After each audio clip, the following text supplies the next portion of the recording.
नमस्कार. आचार्य 90 FM सर्वांचे मनःपूर्वक स्वागत. श्यामची आई या पुस्तकातील कथांचे सध्या आपण वाचन करीत आहोत. आज मी डॉक्टर विद्यागौरी लेले आपल्यासमोर सादर करत आहे एक कथा. त्याचं नाव आहे देवाला सारे प्रिय. संध्याकाळचे 4-5 वाजण्याची वेळ होती. सुट्टी होती म्हणून मी घरी गेलो होतो. आई देवळात दर्शनाला गेली होती. मी घरीच होतो. देवदर्शन करून आई आली तेव्हा मी तिला विचारले, आई मी जाऊ का गं बाहेर? कमळ्या देवधराकडे नाहीतर बन्या वरवडेकराकडे जाईल. गोंधळेकरांचा बापू येथे आला तर त्याला बहुधा मी बन्याकडे आहे असं सांग. जाऊ का? आई म्हणाली, श्याम तू जा, परंतु तुला एक काम सांगते ते आधी कर. बाळदादांच्या कवाडीपुढे एक महारीण बसली आहे. म्हातारी आहे अगदी. तिच्या डोक्यावरचा गोयला खाली पडला आहे. तिच्या डोक्यावर द्यायला हवा तो. ती महारीण आजारी व अशक्त दिसत आहे. तिच्या डोक्यावर मोडी दे व घरी ये. मी तुला आंघोळ घालीन, मग तू जा. आई, लोकांनी बघितले तर मला हसतील, मला मारायला येतील, कावकाव करून नुसते खायला येतील मला. खरेच जाऊ असे मी विचारले. लोकांना सांग मी घरी जाऊन आंघोळ करणार आहे. ती म्हातारी येथे किती वेळ कोण महार येतो का म्हणून वाट पाहत बसणार. मोळी विकून तिला परत दूर महारवाड्यात जायचे आहे वगैरे सांग व घरी ये असे आई म्हणाली. आईचे म्हणणे ऐकावायचे एवढे मला ठाऊक होते. मी गेलो. मी जणू रस्त्यानेच जात आहे असे म्हातारीला दाखवले. मी मुद्दाम तिच्यासाठी आलो आहे असे तिला वाटू नये म्हणून मी जपत होतो. मी तिला विचारले, का गं डोक्यावर का द्यायला हवी ही मोळी? मी देतो असे म्हणून मी एकीकडून मोळी उचलू लागलो. नको रे दादा, तुम्ही वामन, कोणी पाहिलं तर मारतील मला. नको रे दादा, जा बाबा, कोणी येईल महारवाड्यातून वरंड वगैरे घेऊन, तो देईल डोईवर असे म्हणून ती गयावया करून विनवू लागली. अगं मी घरी गेल्यावर आंघोळ करीन हो, घे असे म्हणून शेवटी मी तिच्या डोक्यावर मोळी चढवली. अरे श्याम, ती महारीण ना. अरे तिला शिवलास काय? एवढ्यात इंग्रजी शिकून साहेब झालास वाटतं. भाऊरावांना सांगितलेच पाहिजे. श्रीधर भट कोठूनचे अकस्मात उगवले व मला बोलू लागले. इतक्यात त्यांचा शब्द ऐकून शेजारच्या घरात ओसरीवर बसलेले दुसरे गृहस्थही बाहेर आले आणि श्याम अगदीच चेवलास तू, अरे काही ताळतंत्र तरी असे ते बोलू लागले. मी त्यांना म्हटले, मी घरी जाऊन आंघोळ करणार आहे, तसाच घरात शिरून काही घर बाटवणार नाही. ही म्हातारी किती वेळ थांबेल? काळोख होईल, तिला जावयाला नदीतून जावायचे आहे तिला. मी स्नान करणार आहे. स्नानात शुद्धी हे मला माहीत आहे असे म्हणून मी तेथून गेलो. मी घरी आलो. आई म्हणाली, त्या म्हातारीला आपल्याकडेच हाक मार. कोठे लांब जाईल गोयला घेऊन? पुन्हा पडायचा एखादा. आपल्याकडची फाटीही सरली आहे, जा हाक मार तिला. ए गोयलेवाली, अगं इकडे ये. मी तिला हाक मारली. आमच्या कवाडातून ती आत आली. आईने तिला किती निठवी भात घालण्याचे ते ठरवले. मी कणगीतून भात काढून आणले व तिच्या पदरात घातले. आईने तिला विचारले, म्हातारे आजारी आहेस का गं? वय माय, ताप लई येतो. काय करताव? पोटाला हवं ना असे ती म्हणाली. दुपारचा भात उरलेला आहे, शिळा झाला आहे, देऊ का तुला? आईने विचारले. द्या आई, देव तुमचे भलेही करो. गरिबाचे दुनियात कोणी नाही बघा, दिनवाणी म्हातारी बोलली. आईने भात पत्रावळीवर आणला. मी तो तिला दिला. अंगणाच्या कडेला बसून तिने खाल्ला. वायच पाणी घालतो दादा, ती मला म्हणाली. पाणी आणून मी दुरून तिच्या ओंजळीवर घातले. पाणी पिऊन दुवा देत ती निघून गेली. चल श्याम, तू आंघोळ कर, आईने सांगितले. आईने केळीजवळ दुरून माझ्या अंगावर पाणी घातले व सारे अंग भिजल्यावर मी दुसऱ्या दगडावर बसलो. मग स्वतःच्या हाताने पाणी घेऊन मी आंघोळ केली. आंघोळ करून मी घरात आलो. मी आईला म्हटले, आई मागे ती खेरांकडे जेवणावळ झाली ना, त्या दिवशी की नाही एक गरीब म्हारीण मांडवाच्या दाराशी भीक मागत होती हो. आम्ही मांडवात जेवत होतो, पुरणपोळी खात होतो. आग्रह होत होता. भास्कर भटजींना इतका आग्रह झाला की ते रागावून उठावयास लागले, परंतु आपट्यांनी त्यांना बसवले. परंतु बाहेरच्या त्या म्हारणीला कोणी काही घातले नाही. ती उन्हात तळमळत होती. पंक्तीत पंख्यावर पाणी घालून आम्हाला वारा घालीत होते. वाळ्याचं पाणी वाढत होते, परंतु ती गरीब भिकारीण ओरडत होती, घास घाला हो दादा. आई, तिला घासभर अन्न पोटभर पाणी कोणी दिले नाही.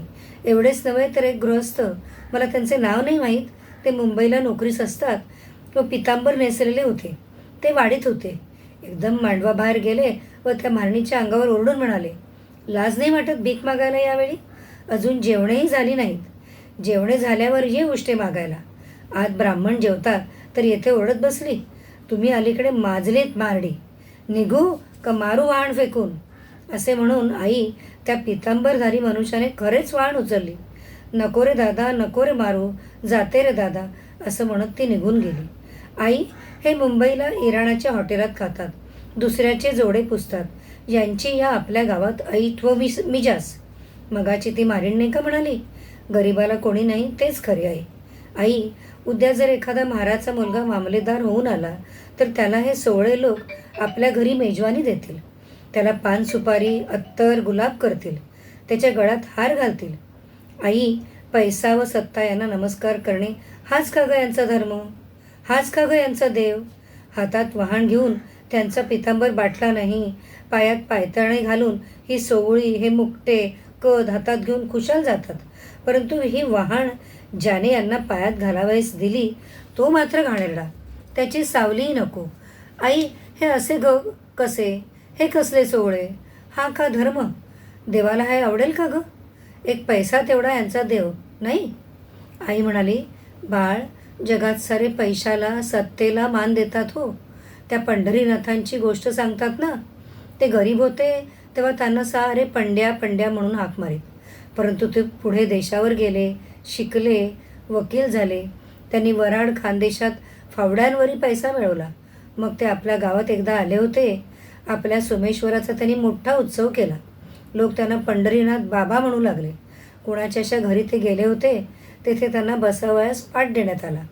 तो पाट त्यांनी दूर केला व म्हणाले, तात्या, हा पाट मला नाही तुम्ही दिलात, माझ्या पैशाला दिलात. माझ्या हातातली ही सोन्याची सलकडी या पाटावर ठेवतो व मी खालीच बसतो. तुम्ही पैशाला मान देता, मनुष्याला मान देत नाही. मनुष्याच्या हृदयातील देवाला मान देत नाही. हृदयातील श्रीमंतीच मान देत नाही. तुम्हाला हे पिवळे पांढरे दगड आणि त्या कागदी नोटा याच पूज्य आहेत. श्याम, असे ते म्हणावायचे. महारा मांगाजवळ पैसे नाहीत म्हणून त्यांना आपण दूर ठेवतो.